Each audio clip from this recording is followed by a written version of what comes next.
Salut les devins, c'est Saikyo. On vient tout juste d'avoir les spoilers, enfin plutôt du moins les révélations concernant énormément de dieux et en particulier les anges, que ça soit les noms, le classement des univers, la biographie un peu sommaire de chacun, voilà, savoir un petit peu comment chacun pense, quel est leur état d'esprit. Beaucoup de choses sont révélées qu'on ne connaît pas encore forcément dans la série, y compris concernant les rivalités qu'il peut y avoir entre certains univers et en particulier entre certains Akaishin, enfin tout ce genre de choses, on va le voir ensemble dans cette vidéo maintenant. Bon allez, c'est parti, on va se parler de tout ça. Bien sûr, les sources que je remercie et que je crédite en premier sont Herms98 et KenXero sur Twitter, les liens sont tous en description. L'info de base nous provient du site japonais officiel de l'Ato Animation sur la fiche de description de chaque personnage. Bien sûr, je vous mettrai tous les liens en description qui sont nécessaires. Et ensuite, pour les traductions depuis l'anglais vers le français, j'ai quand même pu, même si je manque de temps, vous avoir des traductions maison grâce à ma collaboration avec Hinda de la chaîne Hinda to the World. Donc si ça vous dit d'aller la soutenir sur sa chaîne, je vous mets le lien en description aussi. Et bien sûr, pour vous prouver que tout ce que je dis est totalement vrai, je vous mets les liens également de sites populaires et très connus de référence comme Dragon Ball Super-France.fr et db-z.com qui font de l'excellent boulot également. Mais vous le savez que désormais je préfère avoir mes propres trades sur la chaîne, ça donne une identité à mes vidéos et je trouve ça cool de m'appuyer sur mon propre travail ou sur mes collaborations personnelles plutôt que d'aller forcément récupérer le travail qui est déjà mâché sur des sites. Je préfère avoir du challenge, on va dire. Bon, tout cela étant dit, je vais vous présenter tous les univers dans l'ordre de leur numéro, univers 1, 2, 3, etc. Et à la fin de cette vidéo-là, je vous montrerai quel est le classement justement au niveau de la qualité de vie des mortels. C'est pas un classement de puissance, on en a déjà parlé plusieurs fois sur la chaîne, et je sais que beaucoup de youtubeurs Dragon Ball manga vous ont donné aussi une bonne information en vous disant que ce n'était pas un classement de puissance, mais que c'était un classement au niveau de la qualité de vie des mortels, et donc de qualité de gestion de la part des Kaioshin et des Akaishin. Je vous donne tout ça une fois qu'on s'est présenté les univers ensemble. Alors, l'univers 1, il est dispensé de tournoi. Son Kaioshin, qui ressemble beaucoup à Shin de l'univers 7, s'appelle Anato. Ça, on le sait déjà. Et on nous dit alors, Kaioshin de l'univers 1, dieu de l'univers qui a le plus grand niveau de mortel, il peut être aperçu avec un doux sourire sur le visage. Ensuite, le Akaishin, celui qui a une tête de Kuribo de Yu-Gi-Oh! Il s'appelle Ivan. Il cache ses émotions intenses dans son corps, il possède des caractéristiques similaires à la divinité Shiva. Il a des griffes, et avec une petite astérisque. Et on nous dit alors qu'il est fort probable qu'il y ait une grosse erreur de la part de l'Ato Animation sur son site, ça ne serait pas la première fois les devins. La biographie de Ivan serait alors inversée avec celle de Ramushi, l'éléphant de l'univers 10, et en fait tout simplement parce que le Akaishin éléphant rose, Ramushi, on le voit directement, c'est un éléphant, et cet éléphant-là fait référence au dieu Ganesha en mythologie réelle. Et voilà pourquoi la description serait inversée, parce que c'est normal que Ganesha ait des similitudes avec Shiva, tout simplement parce que Ganesha ou Ganesh est la descendance de Shiva, voire même son fils. Et en plus, Ramushi a des griffes et des défenses, tandis que le petit Akaishin Ivan n'a pas l'air d'avoir ce type de propriété, peut-être caché sous ses fourrures, mais en tout cas voilà, je vous transfère l'information telle qu'elle est donnée sur le site de l'Ato Animation. C'est pas à moi de me mettre à la changer dans tous les sens, je vous la donne telle quelle. Après, je m'en remets à votre libre jugement. Mais c'est vrai que, à mon sens, il y a de grosses probabilités que ça soit inversé, parce que le Akaishin boule de fourrure Ivan n'a pas vraiment l'air d'avoir un lien avec la divinité Shiva, ni même Ganesha ou quoi que ce soit. Et c'est pour ça que pour le moment, je vais pas faire d'analyse sur Anato, le Kaioshin, parce qu'on en a déjà parlé dans une vidéo. Ivan, on n'est pas bien sûr, mais en tout cas, je vous transfère l'information et c'est l'essentiel. Mais par contre, on nous parle de Awamo, l'ange en fait qui accompagne les Akaishin et Kaioshin de l'univers 1, qui tire son nom de l'alcool Awamori, qui est une boisson alcoolisée japonaise, et on nous dit que grâce à son haut niveau, il arrive à tout comprendre, et on nous dit qu'il ressemble à Bodhisattva, qui fait une référence au bouddhisme. On va pas rentrer dans les détails, mais c'est ça. Une nouvelle fois, je pense que c'est une belle remarque pour nous faire comprendre que tout l'aspect méditation, quand vous voyez Piccolo s'entraîner avec la méditation, quand vous voyez Jiren s'entraîner avec la méditation, et on voit un Forky s'émaner de lui, tout rouge, quand on sait que Gohan va passer par le même entraînement lié à la méditation, sachant que dans le bouddhisme et tout ça, on est très très proche de ces actions-là, de méditation, de ces pratiques, tout simplement. Je pense que la méditation, bizarrement, va être une des clés vers la recherche de puissance dans Dragon Ball Super. Mais en même temps, ça ne paraît pas si con que ça. Parce que sans être un grand expert en tout ce qui est méditation ou autre, je me dis que là, on est face à une Z-Team qui a atteint ses limites. Regardez Goku et Vegeta. Il y a fort à parier que s'ils n'avaient pas atteint et débloqué des formes divines, eh bien, ils auraient peut-être stagné dans leurs évolutions. À part si Toriyama avait voulu continuer sur une lancée de SSJ 4, 5, 6, 7, ça devient un petit peu répétitif. Vous voyez, c'est un peu comme Call of Duty ou FIFA. Dans 10 ans, il y en aura 25. Enfin, voilà, c'est un peu le même délire. Et du coup, Toriyama, dans sa tête, il a cassé le schéma en donnant des transformations divines à Goku et Vegeta. Mais il faut aussi comprendre que toute la Team Z avait plutôt atteint ses limites physiquement, avec les moyens de mortel qu'elle avait. Je pense que c'est ça le message. Et pour évoluer encore plus que la limite imposée par le physique d'un corps mortel, je pense qu'il faut s'en remettre à la méditation. C'est sûrement ça ça le message. Dites-moi ce que vous en pensez dans un commentaire, mais pour moi, ça me semble avoir du sens, le fait d'élever son esprit qui va pouvoir élever vos capacités physiques et nous faire comprendre alors pourquoi Jiren est si puissant que ça. Jiren, bien sûr, le Pride Trooper de l'univers 11. Allez, on poursuit les devins étant donné qu'on a 12 univers et que j'ai pas trop de connexion pour pouvoir tout vous uploader ça. Mais alors, on nous dit univers 2. Le Kaioshin, le vieux, la barbu, s'appelle Pell. On nous dit qu'il exige des pouvoirs physiques.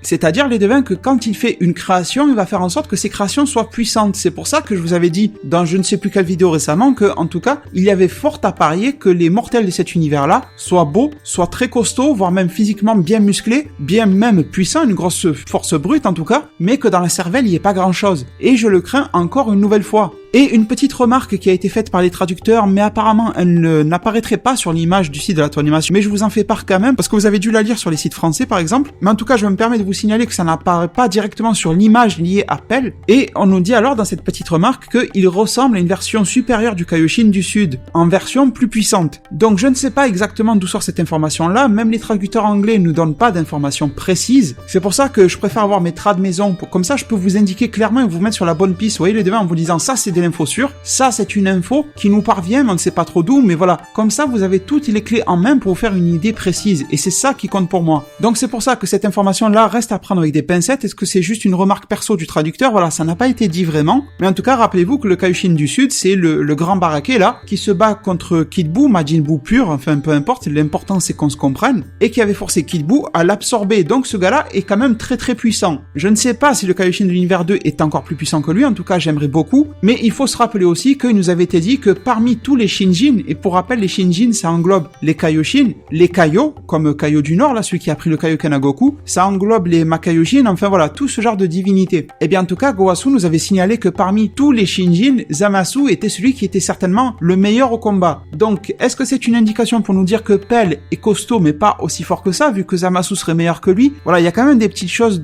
sur lesquelles il faut se questionner, mais en tout cas sachez que normalement il doit envoyer du pâté au combat. Ensuite la Akaishin femme, plus besoin de vous la présenter, Eles ou Eres. Rien de nouveau en fait, elle est très tournée vers la beauté et n'aime pas du tout ce qui est moche. Encore une fois, concernant les mortels qui participeront au tournoi, on comprend bien qu'on aura vraiment des personnes, des êtres qui sont censés être beaux et musclés. Et justement, ce qui vient confirmer tout ça pour moi, c'est l'ange de l'univers 2 qui s'appelle Sour ou Sawa, ça dépendra des traductions, issu du cocktail d'alcool Sour. Pour ceux qui me suivent, vous savez que j'y connais rien en alcool, mais en tout cas, ça devrait peut-être parler à certaines personnes qui connaissent ce cocktail-là. Et on nous dit que lui, par contre, il n'aime pas les corps masculins volumineux ou musclés et il préfère l'intellect, l'intelligence. Et pour moi, ça vient correspondre avec ce que je vous disais, comme quoi les mortels vont être vraiment baraqués et pas grand-chose dans la tête. Parce que vous avez dû bien remarquer que les anges ont été dispatchés entre les univers et affiliés à des Akaishin de façon et de sorte à ce qu'ils arrivent à les réguler, à les contrôler. Et je pense justement que Sour ou Sawa a pour but, a pour rôle, un petit peu implicitement, de contrôler le fait qu'il n'y aura pas trop de gros gars baraqués, etc. qui vont débarquer dans l'univers 2. Et d'avoir quelque chose de bien mixé entre force et intelligence dans l'univers. Je pense qu'il permet un petit peu de réguler les créations de LS. Et on nous dit également qu'il n'aime pas tout ce qui est macho-machisme. Donc son caractère est quand même plutôt parfait, histoire d'accompagner la Akaishin LS. Étant donné qu'elle est une femme, je ne pense pas qu'elle aime les hommes qui soient machos. Et en même temps, le fait qu'il ne soit pas macho, ça veut dire qu'il va être respectueux de la femme et respectueux de la déesse qu'elle est. Et comme ça, il pourra lui soumettre quelques idées. De temps en temps, lui la remettre sur le droit chemin et lui dire d'arrêter de détruire uniquement ceux qui sont moches, mais de détruire un peu tout ce qui le mérite. Voilà, c'est un peu dans ce sens-là que je le vois. Dites-moi encore une fois en zone commentaire si ce que je vous dis vous parle ou si vous le voyez tout à fait autrement.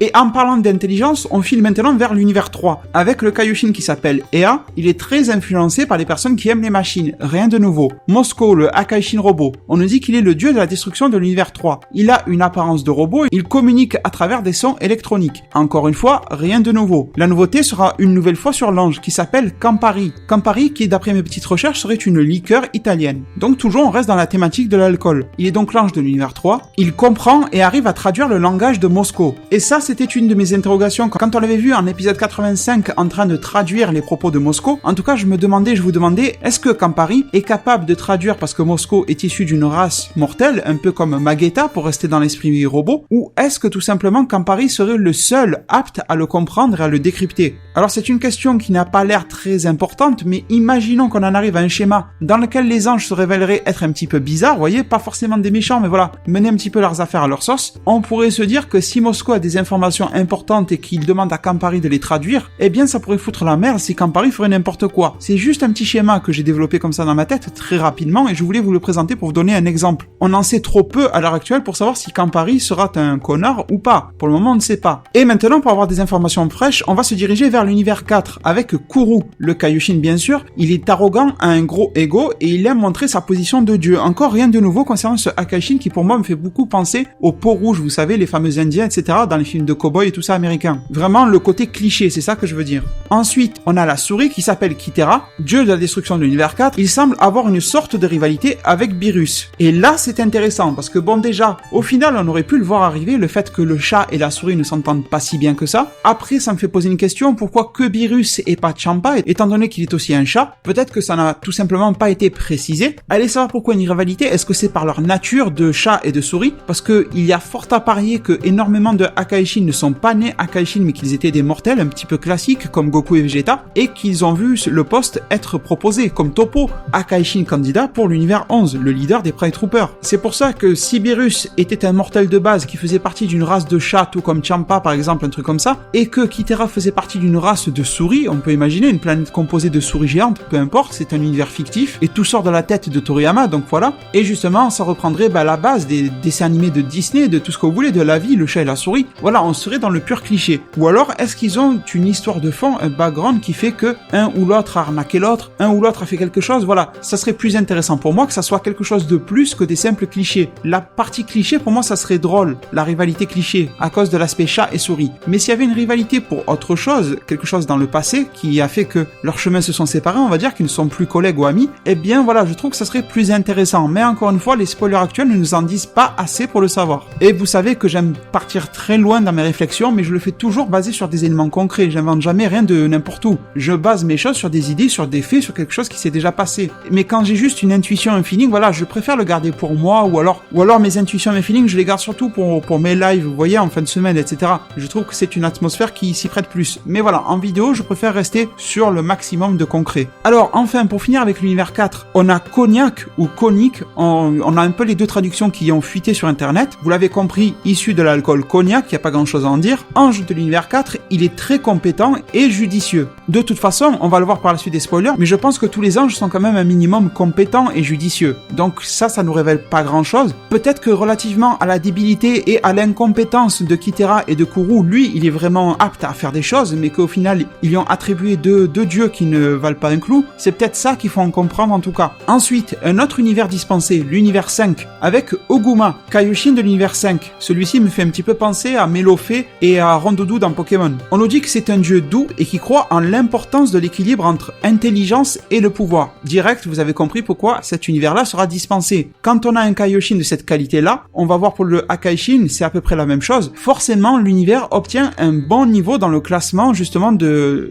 haut niveau de qualité de vie des mortels. Vous voyez, le fait que le classement ne soit pas lié à la puissance se reconfirme à chaque fois. À chaque fois qu'on a une description d'univers, on comprend très vite d'un seul coup d'œil. Donc, Arak, celui dont je n'aime pas le design, pour moi il ressemble à un poulet dégueulasse et j'aime pas ça. Bon, en tout cas, on nous dit que avant de détruire, il investigue profondément ce qu'il va détruire, il essaye de répandre les possibilités d'un monde avec le minimum de destruction. Et vous voyez que son comportement est quasi exemplaire. Déjà, il essaye de se poser les bonnes questions avant de détruire, est-ce que c'est nécessaire ou pas, avant de pouvoir trancher. Attention, il n'est pas hésitant bêtement comme Sidra de l'univers 9. Lui, il essaye de peser les pour et les contre, concrètement, logiquement, et après, il prend sa décision. C'est ça qu'il faut comprendre. Et justement, en plus, il essaie de répandre l'idée, à travers sûrement le multivers, qu'il peut exister un monde avec le minimum de destruction. Et vous allez voir que au fil de ma lecture, que plusieurs Akaishin ne sont pas très pro-destruction. Peut-être même que leur idée à la base, c'était d'infiltrer le métier. Infiltrer, vous m'avez compris, c'est pas une infiltration au sens police, hein. En tout cas, de se nicher à l'intérieur du métier de Akaishin, on va appeler ça un métier, et ensuite de pouvoir faire changer ce monde-là. Un peu comme si demain, il y en a un d'entre vous qui veut devenir président parce qu'il trouve que tous les politiciens sont des arnaqueurs, mais que lui, il veut changer le monde. Enfin voilà, ça peut être un truc comme ça, vous voyez. Et l'ange de l'univers 5 s'appelle Kukatel, donc forcément c'est issu du mot cocktail, et on nous dit qu'il surveille d'excellents êtres. En plus, il apprend plusieurs choses de leur intelligence. Et ça, je trouve ça super cool. On avait vu déjà que Whis apprenait quelques petits trucs des mortels, et surtout de ceux de l'univers 7, de la team univers 7, de Bulma, etc.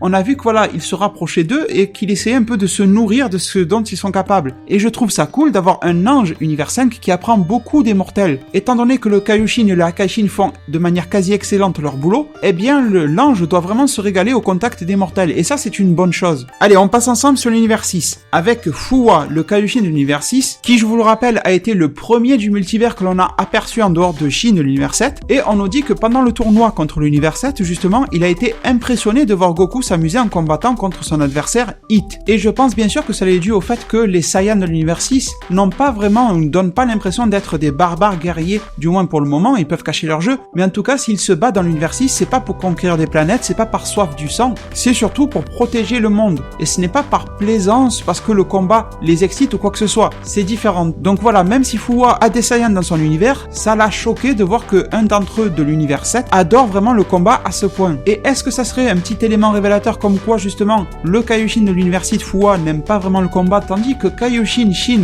de l'univers 7 aimerait un petit peu cet aspect-là, aurait un petit peu le goût du combat? Ça serait drôle de savoir que Shin inconsciemment dans son subconscient, de savoir que Shin inconsciemment aime le combat et qu'il ne se rend pas vraiment compte. Champa, alors lui il est vraiment pas à présenter, jumeau de Beerus et dieu de la destruction de l'univers 6, il adore tout ce qui est délicieux. On le savait déjà, Vados l'ange, vous la connaissez tous, accompagne Champa et sœur de Whis. Et ça c'est une chose très intéressante parce que, étant donné que tous les anges ont à peu près la même gueule, on pouvait penser qu'ils étaient tous frères et sœurs, mais d'après cette description-là, il semblerait que seuls Whis et Vados soient vraiment liés par les liens du sang. Tandis que les autres sont issus d'une même race, ce qui fait qu'ils ont une même tête, ce qui fait qu'ils ont un physique assez ressemblant, on va dire, mais ils ne seraient pas frères et sœurs, d'après ce qui est dit. Enfin, du moins, il n'est pas confirmé qu'ils sont tous frères et sœurs entre eux. Et ça, honnêtement, je pense que c'est un bon sujet de réflexion, parce que ça met beaucoup de choses en considération. Est-ce que le grand prêtre, le Daishinkan, est vraiment le père des anges? Est-ce qu'il n'est pas plutôt le créateur des anges? Mais au final, est-ce qu'il les a créés tout seul? Parce qu'on qualifie que certains de frères et sœurs. Est-ce qu'il les a créés tous en même temps? Peut-être qu'habituellement, il les crée que un par un. Peut-être que tous les anges sont frères et sœurs, mais que pour Whis et Vados, on voulait dire qu'ils seraient un peu comme des faux jumeaux, c'est-à-dire qu'ils ont été créés en même temps, justement, par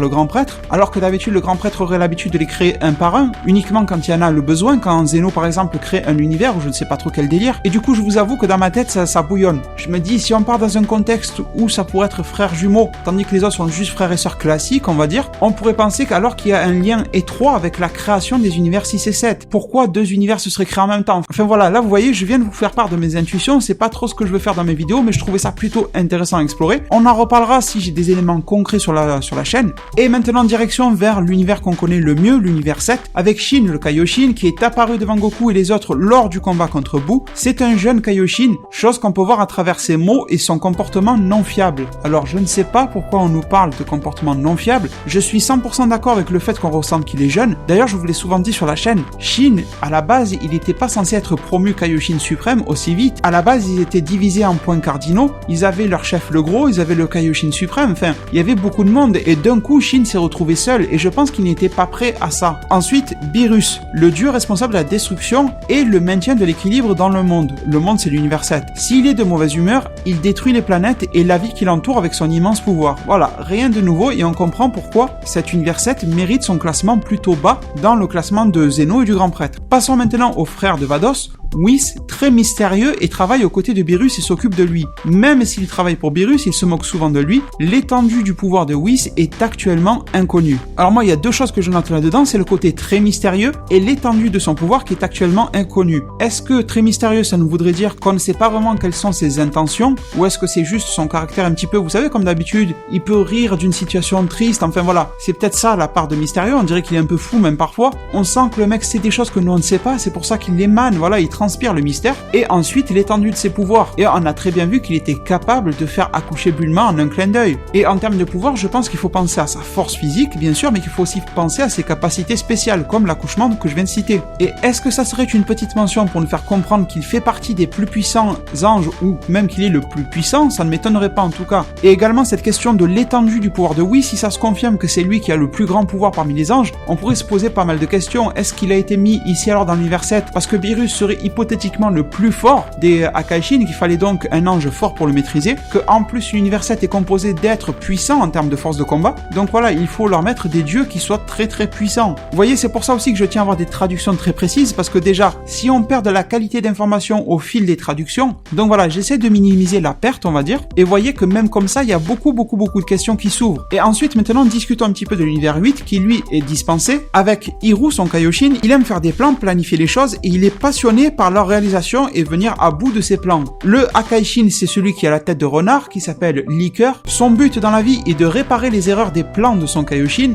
Il ne sait pas détecter les erreurs dans les plans du Kaioshin, alors il détruit simplement tout ce qui existe afin de diminuer l'impact des erreurs. Honnêtement, cet univers-là est dispensé, et ça m'a l'air de plutôt bien fonctionner, mais je ne sais pas ce que vous en pensez, mais leur système de création et de destruction m'a l'air plutôt bancal. Parce que même si Hiru prend les choses à cœur, d'après le Akaishin, il ne les fait pas bien. Après, tout dépend de quelle est la perception du Akaishin. Peut-être que c'est lui qui voit de travers les choses. Et il passerait alors tout son temps à réparer les erreurs de son Kaioshin, mais malheureusement, il n'arrive pas bien à les comprendre, alors il détruit tout. Moi, en lisant cette description, je suis très surpris de savoir que cet univers est dispensé, alors qu'ils ont l'air d'être haut placés un petit peu par hasard. Je ne sais pas ce que vous en pensez, mais ils n'ont pas vraiment l'air de maîtriser leur affaire, contrairement à ce que l'on aurait pu penser. Vous avez un mec qui est passionné, le Kaioshin, qui fait des plans, mais qui a l'air d'être à côté de la plaque, et vous avez son Kaioshin qui touche pas une bille là-dedans, et qui détruit tout ce qui est fait auparavant. Enfin, honnêtement, c'est bizarre. Alors, soit Liqueur tape juste dans toutes ces destructions, et du coup, il annule les mauvaises créations du Kaioshin, mais voilà, ça me semble un petit peu gros. Ou alors, cet univers-là aurait extrêmement de chance d'avoir agi comme ça et que ça fonctionne. Et l'ange de cet univers-là s'appelle Korn, en référence à l'alcool Kornbrand, qui serait une liqueur, je crois, allemande. C'est un ange qui a beaucoup confiance en lui-même, il insiste sur le fait que ses opinions et points de vue sont toujours les meilleurs. Encore une fois, ça ne m'étonne pas, à savoir s'il est juste imbu de sa personne et que même à travers le multivers, il pense avoir toujours raison, ou est-ce que c'est juste à l'intérieur de son univers 8 qu'il pense toujours avoir raison. Parce que imaginez-vous, mettez-vous à la place de Korn, il voit Hiru le Kaioshin qui part un petit peu n'importe où dans ses plans, il voit l'autre Akaishin qui détruit tout sur son passage, pensant mettre un terme au plan du Kaioshin. Enfin, vous voyez, l'ange est un peu coincé entre deux fous, donc probablement qu'il pense avoir raison parmi ces deux-là. Après, comme je vous ai dit, peut-être que Korn est aussi un petit peu con sur les bords et que même parmi tous les anges pas face au grand prêtre et tout ça, il se sentirait supérieur, ce qui serait pas bon pour lui. Donc vous voyez qu'il y a beaucoup de questionnements sur cet univers-là 8, à savoir pourquoi et comment ils sont dispensés, comment ils ont fait pour avoir autant de chances pour s'en sortir jusqu'ici et avoir un niveau de classement justement de mortel supérieur à 7 sur l'échelle de Z et du grand prêtre. Ensuite, un univers qu'on connaît plutôt bien maintenant, l'univers 9, avec Ru le Kaioshin, ou Ro, c'est un peu comme vous voulez. Il a tendance à se moquer des autres univers, ça on l'a très bien vu. Sidra le Akaishin, il est à peu près inutile puisqu'il est indécis pour ce qui est de détruire les univers et les choses. Des fois, il détruit aveuglément parce qu'il est obligé de le faire. Vous voyez que le mec détruit alors qu'il ne sait pas vraiment pourquoi. Donc je pense que si cet univers-là a un mauvais classement, ils sont même les derniers, c'est parce que Ro fait n'importe quoi en termes de création, vous l'avez bien vu, les gars comme Basil Lavenda, c'est pas des super gars, et Sidra, il sait pas vraiment s'il faut les détruire ou pas. Peut-être que parfois l'ange doit lui dire mais il faut détruire, enfin, vous voyez, il sait pas quoi faire, le mec il est perdu. Et l'ange qui a fait beaucoup parler de lui, Morito, bien sûr pour l'alcool le Morito, qui est un ange qui est dégoûté par l'inutilité du dieu de la destruction et du Kaioshin. Il possède le don de l'intelligence, il a souvent un regard froid. Et honnêtement, face à autant d'incompétence de la part du Akaishin et du Kaioshin, il y a de quoi comprendre pourquoi Morito est dans cet état-là. Alors c'est vrai qu'il devrait peut-être essayer de faire en sorte que les choses aillent mieux, mais s'il est face à deux incapables depuis des millions d'années, au bout d'un moment ça saoule. Univers 10, encore une fois un univers plutôt bien connu avec Gowasu le Kaioshin. Il a rencontré Goku quand son disciple Zamasu suivait le mauvais chemin et il aime regarder GoTube. C'est drôle mais c'est pas nouveau. Ramushi, il aime les personnes qui sont aux petits soins juste pour sa position de dieu de la destruction. C'est un dieu de la destruction un peu paresseux qui ne fait pas beaucoup son travail. Alors allez savoir si cette description a été inversée avec celle de Ivan, c'est pour ça qu'on va pas trop rentrer dans les détails. Et l'ange ici s'appelle Kus ou Kus, enfin je sais pas trop comment le prononcer, en tout cas rien à voir avec couscous, c'est juste que c'est un rapport avec la bière Cusqueña, je ne sais pas si je prononce bien, une bière péruvienne visiblement. Il conseille le dieu de la destruction et le Kaioshin pour distinguer le bien du mal. Toutefois, quand le bon et le mal s'affrontent, cet ange femelle ressent une poussée d'adrénaline. Donc vous voyez, Kus, au contraire de Morito, elle essaye de conseiller son Akaishin et son Kaioshin pour essayer de mieux faire les choses. Mais malheureusement, elle a le sang chaud, du coup ça doit mener à des situations aussi drôles qu'intenses. Avant-dernier univers, l'univers 11, avec Kai, Kaioshin de l'univers 11, un dieu amical qui valorise la vie et qui possède un ferme sens de la justice. Vermood, le Akaishin Clown, il a un cœur qui ne supporte pas le mal, il est fier et content des accomplissements des Pride Troopers. Tout ça, ce n'est pas nouveau, on en avait déjà parlé sur la chaîne. L'ange Margarita, guide de l'univers 11, elle se plaint toujours à Kai et Vermood de leur manque de rigueur, elle parle dans un style qui lui est propre. Tout ça on le connaît déjà, on va passer directement à l'univers 12, qui est lui dispensé avec Agu, le Kaioshin qui a une tête d'oignon, il est très vertueux et ne dit que des choses vertueuses. Il pense et il dit que son univers est très mature, mais il aspire à l'améliorer encore plus. Tout ça aussi on l'a déjà vu sur la chaîne. Ensuite on a le Akaishin, dieu de la destruction, qui a une tête d'homme poisson, et là on a quelques nouveautés. On sait qu'il s'appelle Jin, il est un dieu de la destruction sans pitié, qui détruit sans discrimination, mais récemment il a pris une pause, car il s'ennuyait et n'avait plus rien à détruire. C'est pour cela qu'il apprécie énormément le tournoi du pouvoir à venir. Et là on a de la nouveauté les devins, on comprend encore mieux pourquoi cet univers-là est dispensé. Même si Jin est sans pitié,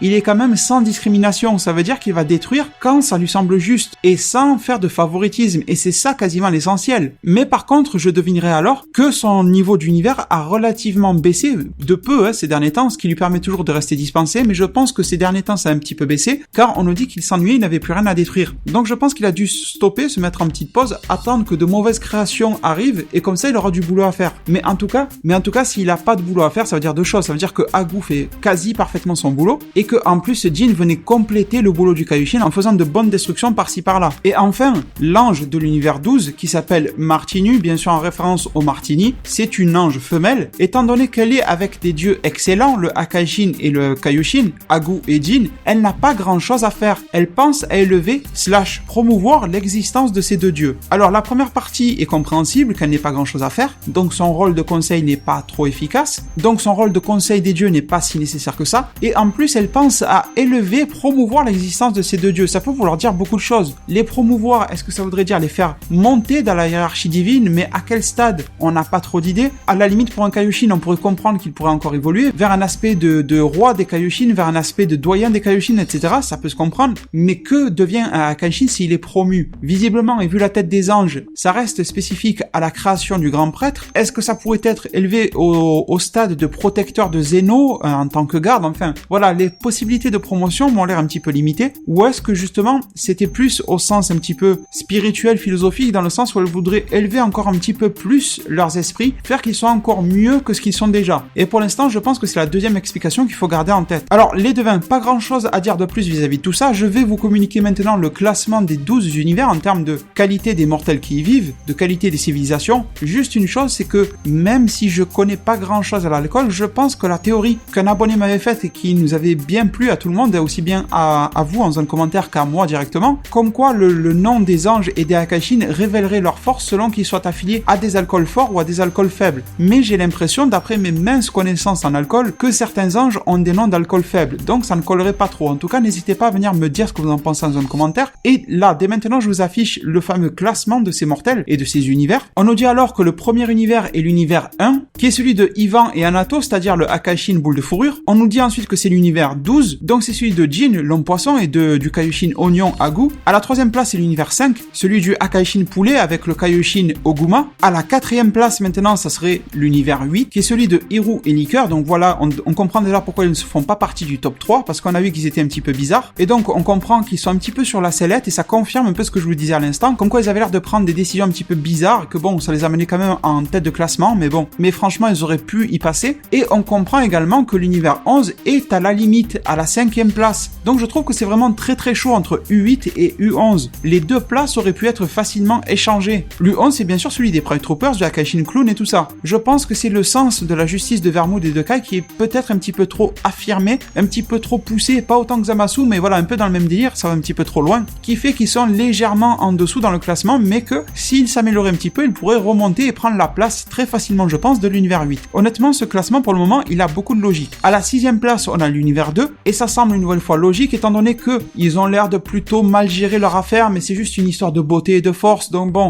rien de grave non plus. Ensuite, ça commence à se dégrader avec l'univers 3, qui lui est un petit peu l'opposé de l'univers 2, sauf que eux, ils misent sur l'intellect, et honnêtement, j'aurais trouvé peut-être plus cohérent qu'ils mettent l'univers 3 devant l'univers 2, parce que, enfin, je sais pas, c'est juste subjectif, mais j'aurais pensé que l'intellect passe avant la force musculaire en termes de classement des univers ou autre. Bon, à la 8e place, on a l'univers 10 de Goasu, ça voilà, ça correspond à peu près à l'idée qu'on pouvait s'en faire. À la 9e place, on a l'univers 4, celui de la souris Kythera, et là on sent que ça se dégrade énormément en termes de qualité des mortels, suivi de l'univers 6, suivi de l'univers 7, et enfin l'univers 9. Tout ça, c'était connu. Donc honnêtement les devins, j'en ai fait le tour de cette vidéo-là, qui aura sûrement duré beaucoup plus que ce que j'aurais pensé. J'espère que j'arriverai à trouver une solution pour vous uploader tout ça dans la journée, ou du moins le plus rapidement possible. Je vous remercie énormément de m'avoir suivi et écouté durant toute cette vidéo-là. Prenez soin de votre futur. Le meilleur moyen d'y arriver, c'est de vous abonner à ma chaîne, de la partager, la liker et la commenter un maximum de fois pour que notre communauté puisse se développer le plus possible sur YouTube. Merci beaucoup et à plus pour de prochains arts divinatoires.